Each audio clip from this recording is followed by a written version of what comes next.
ಅವೈಜ್ಞಾನಿಕ ದತ್ತಾಂಶಗಳ ವಿರುದ್ಧ ಬೋವಿ, ಬಂಜಾರ, ಕೊರಮ, ಕೊರಚ ಸಮುದಾಯಗಳು ನಿರಂತರ ಹೋರಾಟವನ್ನು ಮಾಡಿಕೊಂಡು ಬರ್ತಾ ಇತ್ತು. ಸುಪ್ರೀಂ ಕೋರ್ಟ್ ಆದೇಶದ ಹಿನ್ನೆಲೆ ರಾಜ್ಯ ಸರ್ಕಾರ ಒಳ ಮೀಸಲಾತಿಯನ್ನು ಮಾಡಿದೆ ಮತ್ತು ಪರಿಶೀಲಿಸಿ ಮಾಡುತ್ತಿರುವ ಈ ಸಂದರ್ಭದಲ್ಲಿ ಏನು ಒಳ ಮೀಸಲಾತಿಯನ್ನು ಮಾಡಿ ರೋಸ್ಟರ್ನ ಹಂಚಿಕೆಯನ್ನು ಮಾಡಿದರೆ, ಒಳ ಮೀಸಲಾತಿ ಮಾಡಿದ ನಂತರ 560 ಪೋಸ್ಟ್ಗಳನ್ನು ತುಂಬಿಕೊಳ್ಳುವ ಪ್ರಗತಿಯಲ್ಲಿ ಸರ್ಕಾರ ಇದೆ.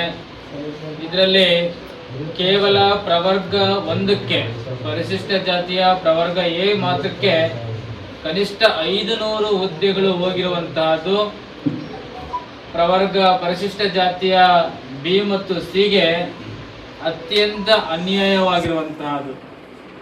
ಸುಪ್ರೀಂ ಕೋರ್ಟಿನ ಮೂಲ ಆಶಯ ಸಾಮಾಜಿಕವಾಗಿ, ಶೈಕ್ಷಣಿಕವಾಗಿ, ಆರ್ಥಿಕವಾಗಿ ಈ ಸಮುದಾಯಗಳು ಮುಖ್ಯವಾಹಿನಿಗೆ ಬರಬೇಕಾಗಿದೆ.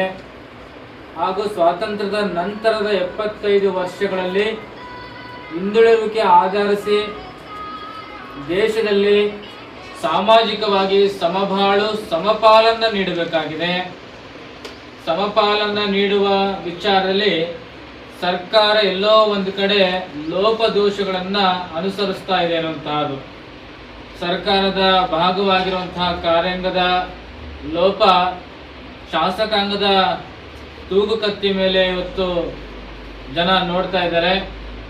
ಈ ಹಿನ್ನೆಲೆಯಲ್ಲಿ ರೋಸ್ಟರ್ ಪದ್ಧತಿ ಏನು ಮಾಡಿದರೆ ಅದು ಅತ್ಯಂತ ಅವೈಜ್ಞಾನಿಕವಾಗಿದೆ. ಹಾಗೂ ನಾಗಮೋಹನ್ ದತ್ತಾಂಶ ಏನಿದೆ, ಆಯೋಗದ ವರದಿ ಏನಿದೆ, ಇದು ಅಪೂರ್ಣವಾಗಿರುವಂತಹ ವರದಿ. ಪರಿಪೂರ್ಣ ಪ್ರತಿ ಮನೆಗಳಿಗೆ, ಪ್ರತಿ ಗ್ರಾಮಗಳಿಗೆ ಇದು ಭೇಟಿ ಕೊಟ್ಟಿರುವಂಥದ್ದು ಅನುಮಾನಾಸ್ಪದವಾಗಿದೆ. ಉದಾಹರಣೆಗೆ ಬೇಡ ಜಂಗಮ 40,000 ಜನಸಂಖ್ಯೆನೋ ಅಥವಾ ರಾಜುಬಾಜಿರುವಂಥ ಜನಸಂಖ್ಯೆ ದಿಢೀರಂತ 3 ಲಕ್ಷ ಏರಿದಾಗ ಇದು ಪ್ರಾಕೃತಿಕವಾಗಿರುವಂತಹ ಸಹಜ ಏರಿಕೆ ಈ ಸಂಖ್ಯೆ ಕಂಡು ಬರ್ತಾ ಇಲ್ಲ.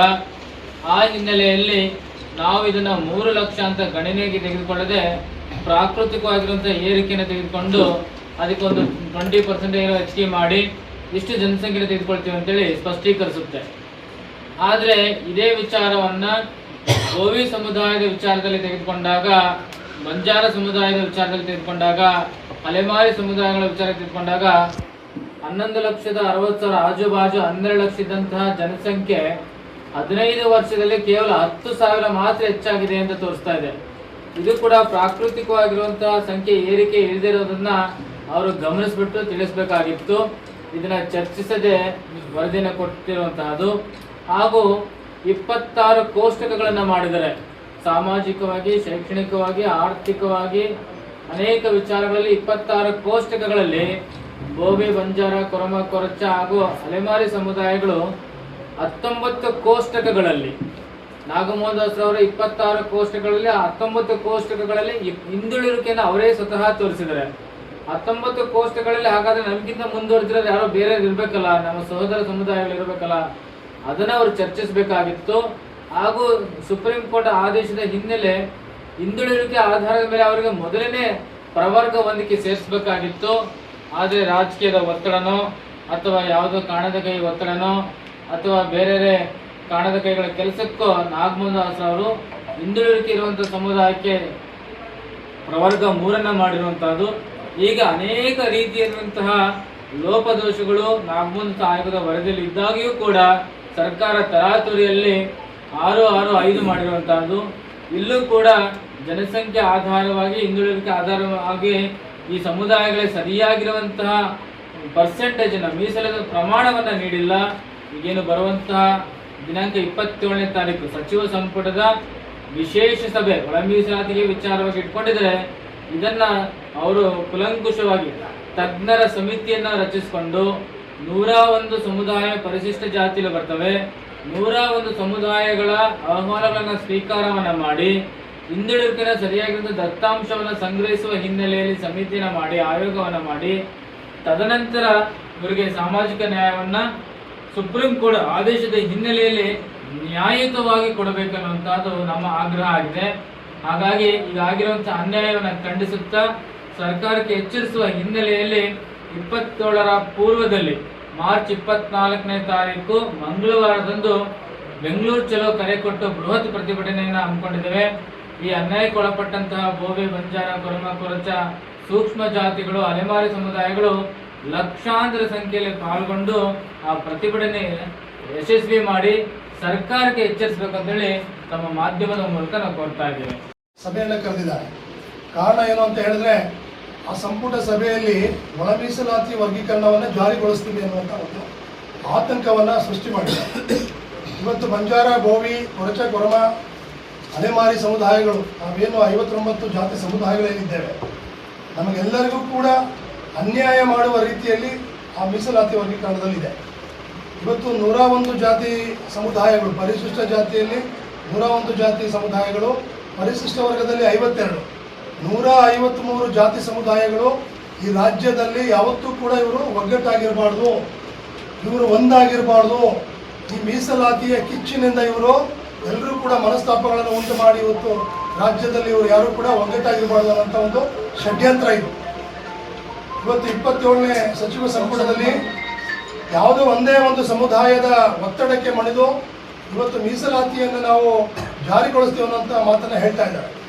ಏನು ಎ ಮತ್ತು ಬಿ, ಸಿ ಪ್ರವರ್ಗ 1, 2, 3 ಅನ್ನುವಂಥ ಒಂದು 3 ವಿಭಾಗಗಳನ್ನು ಮಾಡಿ ನಮ್ಮ ಬಂಜಾರ, ಬೋವಿ, ಕೊರಚ, ಕೊರಮ ಸಮುದಾಯದವ್ರನ್ನ 3ನೇ ಏನು ಸಿ ಕೆಟಗರಿಯಲ್ಲಿ ನಮಗೆ ಹಾಕಿದ್ದಾರೆ. ನಿಜವಾಗಿಯೂ ನಮಗೆ ಏನು ಅಂತ ಹೇಳಿದ್ರೆ, ನಾವು ಎ ವರ್ಗದಲ್ಲಿ ಇರಬೇಕಾಯಿತು, ಎ ಒಂದು ಪ್ರವರ್ಗದಲ್ಲಿ ನಮಗೆ ಹಾಕಬೇಕಾಗಿತ್ತು. ಅಂಥದ್ರನ್ನ 3ನೇ ಪ್ರವರ್ಗದಲ್ಲಿ ಹಾಕಿದ್ದಾರೆ.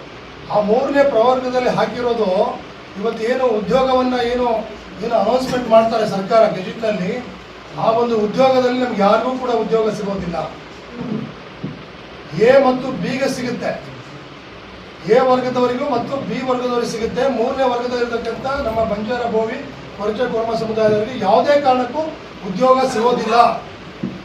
ನಮಗೆಲ್ಲರಿಗೂ ಗೊತ್ತೇ ಇದೆ, ಉತ್ತರ ಕರ್ನಾಟಕದಲ್ಲಿ ಅತಿ ಹೆಚ್ಚಿನ ಸಂಖ್ಯೆಯಲ್ಲಿ ಇವತ್ತು ನಮ್ಮ ಬಂಜಾರ, ಬೋವಿ, ಕೊರಚ, ಕೊರಮ ಸಮುದಾಯದವರು ಸ್ವಂತ ನೆಲೆ ಇಲ್ಲದೆ, ಇವತ್ತು ಸ್ವಂತ ಉದ್ಯೋಗವಿಲ್ಲದೆ, ಇವತ್ತು ತಮ್ಮ ಹೊಟ್ಟೆಪಾಡಿಗಾಗಿ ಇವತ್ತು ಜಿಲ್ಲೆಯನ್ನು ಬಿಟ್ಟು ಜಿಲ್ಲೆಗೆ ಹೋಗ್ತಿರ್ತಕ್ಕಂಥದ್ದು, ರಾಜ್ಯವನ್ನು ಬಿಟ್ಟು ರಾಜ್ಯಕ್ಕೆ ಹೋಗಿ ಇವತ್ತು ತಮ್ಮ ಹೊಟ್ಟೆಪಾಡಿಗಾಗಿ ಇವತ್ತು ಜೀವನ ಮಾಡ್ತಿರ್ತಕ್ಕಂಥದ್ದು ಸರ್ಕಾರಕ್ಕೂ ಕೂಡ ಗೊತ್ತಿದೆ, ನಮಗೆಲ್ಲರಿಗೂ ಗೊತ್ತಿದೆ, ಮಾಧ್ಯಮದ ಬಂಧುಗಳಿಗೂ ಗೊತ್ತಿದೆ. ಇದೆಲ್ಲ ಗೊತ್ತಿದ್ದು ಸಹಿತ ಸರ್ಕಾರ ಅವರ ಸ್ಥಿತಿಗತಿಗಳನ್ನು ಅಧ್ಯಯನ ಮಾಡಿದೆ, ಅವರ ಎಂಪರಿಕಲ್ ಡಾಟಾವನ್ನು ಕೂಡ ತೆಗೆದುಕೊಂಡಿದೆ. ಯಾವ ಸಂದರ್ಭದಲ್ಲಿ ತೆಗೆದುಕೊಂಡಿದೆ ನೋಡಿ, 2011ರ ಜನಗಣತಿ, ಈಗ 2025ರ ಜನಗಣತಿ, ಎಷ್ಟು ಹೆಚ್ಚಾಗಬೇಕಾಯಿತು. ಆದರೆ ಅಲ್ಲಿ ಸರಿಯಾದ ಅಂಕಿಅಂಶಗಳು ಅವರು ತೋರಿಸ್ತಾ ಇಲ್ಲ. ನಾವು ಕೂಲಿ ಮಾಡಲಿಕ್ಕೆ ರಾಜ್ಯ ಬಿಟ್ಟು ಇವತ್ತು ಹಳ್ಳಿಗಳಲ್ಲಿ, ಗ್ರಾಮಗಳಲ್ಲಿ ನಾವು ಕೂಲಿಗೆ ಹೋಗಿರ್ತೀವಿ. 6 ತಿಂಗಳು ಹೋದರೆ 6 ತಿಂಗಳು ನಾವು ಊರಲ್ಲಿ ಯಾರೂ ಇರೋದಿಲ್ಲ. ಅಂಥ ಸಂದರ್ಭದಲ್ಲಿ ಬಂದು ಜನಗಣತಿಯ ಸಮೀಕ್ಷೆಯನ್ನು ಮಾಡಿ ತಪ್ಪು ಜನಗಣತಿಯ ಅಂಕಿಅಂಶಗಳನ್ನು ಸರ್ಕಾರಕ್ಕೆ ಕೊಟ್ಟಿರ್ತಕ್ಕಂಥದ್ದನ್ನು, ಇವು ಎಲ್ಲವನ್ನ ನಾವು ಖಂಡಿಸಿ ಇದೇ 24ನೇ ತಾರೀಕು ಸರ್ಕಾರಕ್ಕೆ ಎಚ್ಚರಿಕೆ ಮಾಡೋದಕ್ಕೋಸ್ಕರ ಇವತ್ತು ಉಗ್ರವಾಗಿರ್ತಕ್ಕಂಥ ಒಂದು ಪ್ರತಿಭಟನೆಯನ್ನು ನಾವು, ಇದು ಹೋರಾಟ ನಿನ್ನೆ ಮನೆಯದಲ್ಲ, ಹೋರಾಟ ಇವತ್ತು ನಿರಂತರವಾಗಿ ಮಾಡಿದ್ದೇವೆ. ಶಾಸಕರ ಮನೆಗಳಿಗೆ ಮುತ್ತಿಗೆ ಹಾಕಿದ್ದೇವೆ, ಪಾದಯಾತ್ರೆಗಳನ್ನು ಮಾಡಿದ್ದೇವೆ, ಚಳುವಳಿಗಳನ್ನು ಮಾಡಿದ್ದೇವೆ, ವಿಧಾನಸೌಧಕ್ಕೂ ಕೂಡ ಮುತ್ತಿಗೆ ಹಾಕಿದ್ದೇವೆ, ಕೂಡ ನಾವು ಎಚ್ಚರಿಕೆಯನ್ನು ಮಾಡಿದ್ದೇವೆ. ಸಂಪೂರ್ಣ ಸರ್ಕಾರ ಇವತ್ತಿಗೂ ಕೂಡ ನಮ್ಮ ಸಮುದಾಯಗಳನ್ನು ನೋಡಿದ್ರೆ ನಡೀತಾರೆ ಅವರು. ಅಂಥ ಒಂದು ಪಾಠವನ್ನು ಹಿಂದಿನ ಸರ್ಕಾರಕ್ಕೆ ಕಲಿಸಿದ್ದೇವೆ. ಇವರು ನಮಗೇನಾದರೂ ಅನ್ಯಾಯ ಮಾಡಿದ್ರೆ ಈ ಸರ್ಕಾರಕ್ಕೂ ಕೂಡ ನೇರವಾಗಿ ನಾವು ಈ ಸರ್ಕಾರಕ್ಕೆ ನಾವು ಪಾಠ ಕಲಿಸುವಂತೆ, ಇದರಲ್ಲಿ ನಾವು ಯಾವುದೇ ಕಾರಣಕ್ಕೂ ನಾವು ಹಿಂಸರಿಯೋದಿಲ್ಲ. ಘನವೆತ್ತ ಸರ್ಕಾರ, ಮಾನ್ಯ ಮುಖ್ಯಮಂತ್ರಿಗಳ ಮೇಲೆ ನಮಗೆ ವಿಶ್ವಾಸ ಇದೆ. ಸಿದ್ದರಾಮಯ್ಯ ಸಾಹೇಬರು ಅವರು ಎಲ್ಲ ನಮ್ಮ 101 ಸಮುದಾಯಗಳಿಗೆ ಜನಸಂಖ್ಯೆ ಆಧಾರದ ಮೇಲೆ ಎಲ್ಲರಿಗೂ ಸಮನಾಗಿ ಅವರು ಹಂಚಿಕೆಯನ್ನು ಮಾಡಬೇಕು, ಹಂಚಿಕೆಯನ್ನು ಮಾಡ್ತಾರೆ ಅನ್ನೋಂಥ ವಿಶ್ವಾಸ ಇದೆ. ಒಂದು ಪಕ್ಷ ಮಾಡದೇ ಇದ್ದರೆ ನಮ್ಮ ಹೋರಾಟ ಇದು ಇನ್ನು ಸಾಂಕೇತಿಕವಾಗಿ, ಇದು ಭಾಳ ಶಾಂತಿಯುತವಾಗಿರ್ತಕ್ಕಂಥ ಹೋರಾಟ. ಕಳೆದ 2022, ಕಳೆದ 2019ರಲ್ಲಿ ಇಡೀ ಸರ್ಕಾರ ನಡುಗೋಗಿತ್ತು ಬೆಂಗಳೂರು ಫ್ರೀಡಂ ಪಾರ್ಕ್ನಲ್ಲಿ. ಅದಕ್ಕಿಂತಲೂ ದೊಡ್ಡ ಪ್ರಮಾಣದಲ್ಲಿ ಪೂಜ್ಯ ಸ್ವಾಮೀಜಿಯವರ ನೇತೃತ್ವದಲ್ಲಿ ನಾವು ಹೋರಾಟ ಮಾಡೋದಕ್ಕೆ ತಯಾರಾಗಿದ್ದೇವೆ.